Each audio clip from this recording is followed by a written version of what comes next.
Antara paparan menarik hari ini. Kerajaan pandang serius tindakan individu heret istana. Pahang beri air percuma kepada B40. Dasar baru jangan jejas mutu perkhidmatan awam.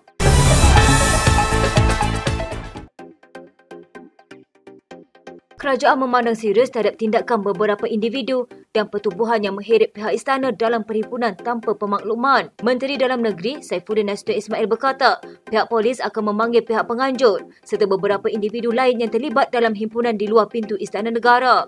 Mengikut Akta Perhimpunan Aman 2012, penganjur mana-mana himpunan diperlukan untuk memaklumkan kepada pihak polis bagi memohon kebenaran sebelum menganjurkan apa-apa perhimpunan secara aman. Dalam hal ini, pihak penganjur jelas gagal menuruti syarat yang diperuntukkan. Yang berlaku di himpunan depan istana semalam itu jelas. Yang pertama, penganjur perhimpunan tidak pernah memaklumkan kepada pihak polis. Itu fact yang pertama. Fact itu tak berubah.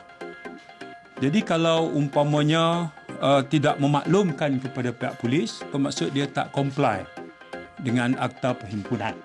Dan kalau itu mengundang tindakan oleh pihak polis, umpama memanggil penganjur, pihak penganjur tak boleh play victims.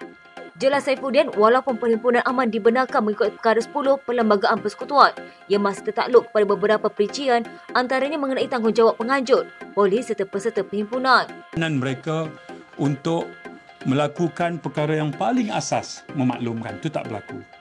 Saifuddin turut merujuk satu laporan polis yang dibuat oleh Pegawai Perhubungan Istana Negara, Muhammad Yusni Yusof pada 22 Januari yang menafikan dakwaan 3 wakil Perikatan Nasional dipanggil menghadap Yang di-Pertuan Agong.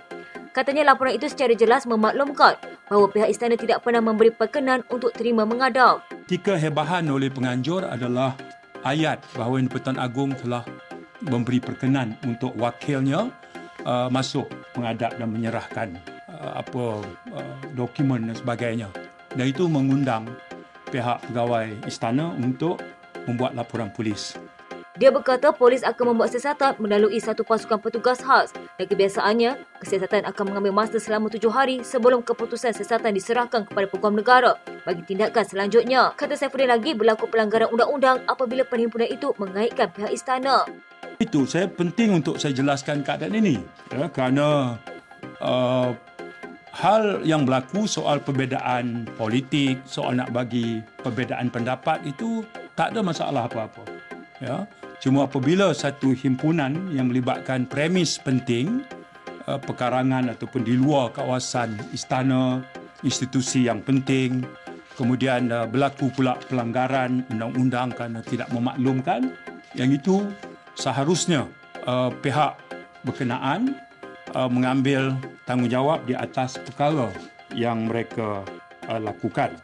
Menurutnya, dakwaan pihak kerajaan menghalang sebarang penganjuran perhimpunan secara aman adalah tidak benar. Dia menyatakan statistik sepanjang tahun 2023, sebanyak 78 perhimpunan telah dianjurkan namun tiada sebarang pertuduhan dibuat. Dianggarkan kira-kira 1,000 peserta hadir pada Himpunan Selamatkan Rakyat yang dianjurkan oleh Sekretariat Pembela Tanah Air di luar pintu 2 Istana Negara di Kuala Lumpur. Perhimpunan berkenaan yang turut disertai bekas Perdana Menteri Tun Dr. Mahathir Mohamad dipercayai bertujuan untuk menyerahkan memorandum rakyat kepada pihak Istana Negara. Ketika disoal adakah Dr. Mahathir juga antara yang akan disiasat, Saifuddin menjawab setakat ini pihaknya tidak mempunyai apa-apa maklumat berhubung hal tersebut.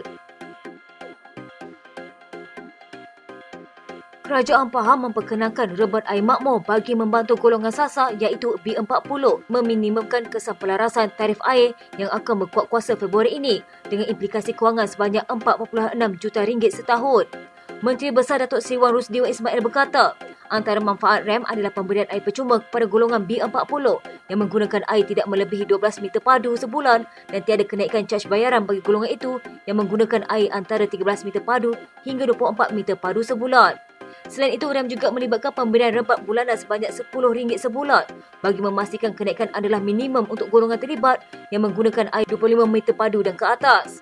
Katanya jumlah keseluruhan golongan sasar yang menerima manfaat REM yang diberikan secara automatik ialah 38,000 orang yang terdiri daripada penerima bantuan IKASI dan Aidamak seperti penghuni projek perumahan rakyat termiskin dan rumah rakyat Pahang. Warusdi berkata penggunaan yang berada dalam golongan sasar namun tidak menerima rebat secara automatik boleh memohon dan menyemak di kaunter pejabat pengurusan air Pahang Berhad daerah. Rem yang dipersetujui menerusi mesyuarat Majlis Mesyuarat Kerajaan Negeri Pahang. Menurut Wan Rusdi menunjukkan kerajaan negeri mendengar pandangan pelbagai pihak semasa pelarasan tarif air tidak dapat dielak bagi meningkatkan kualiti perkhidmatan bekalan air. Katanya PAIP sebagai operator perkhidmatan bekalan air juga diminta meningkatkan mutu perkhidmatan, merangka perancangan strategik dan seterusnya mewujudkan situasi menang-menang kepada semua pihak terlibat. Kerajaan negeri tidak melakukan penyelarasan tarif air selama 40 tahun dan sudah tiba masanya kerajaan negeri memulakan langkah bagi memastikan keterjaminan, meningkatkan kecekapan operasi serta kualiti perkhidmatan bekalan air pada masa hadapan. Perikatan Nasional mengingatkan sebarang dasar baru bakal diambil kerajaan berhubung pelantikan pegawai awam tidak seharusnya menjejaskan perkhidmatan awam yang menjadi tunjang pentadbiran negara. Pengerusi PN Tan Sri Muda Yassin berkata, isu bayaran pencen penjawat awam yang meningkatkan tanggungan fiskal negara perlu kepada satu penyelesaian tuntas. Bagaimanapun katanya kebajikan penjawat awam harus diberikan keutamaan dalam apa jua dasar yang akan diumumkan kerajaan selepas ini. Katanya PM menegaskan bahawa sebarang dasar baru mengenai pelantikan pegawai awam hendaklah dilaksanakan secara berhati-hati supaya tidak menjejaskan sektor perkhidmatan awam yang menjadi tunjang pentadbiran kerajaan. Isu bayaran pencen penjawat awam yang meningkatkan tanggungan fiskal negara telah berlarutan sejak sekian lama dan memerlukan penyelesaian yang tuntas. Namun begitu, sebarang bentuk penyelesaian yang hendak dilaksanakan oleh kerajaan tidak boleh menjurus kepada pengabaian kebajikan pejabat awam atau pengecilan saiz perkhidmatan awam tanpa mengambil kira keperluan penyampaian perkhidmatan kepada rakyat secara cekap, meluas dan berkesan di seluruh negara. Muhyiddin berkata sebahagian besar daripada 1.6 juta kaki tangan awam pada masa ini mengisi sektor-sektor penting dan kritikal seperti keselamatan, kesihatan dan pendidikan. Terdahulu, Jabatan Perkhidmatan Awam memaklumkan pengambilan secara lantikan kontrak dalam perkhidmatan awam adalah langkah bersifat sementara ke arah pelaksanaan kaedah baru lantikan tetap pegawai awam yang akan melibatkan pindaan akta berkenaan.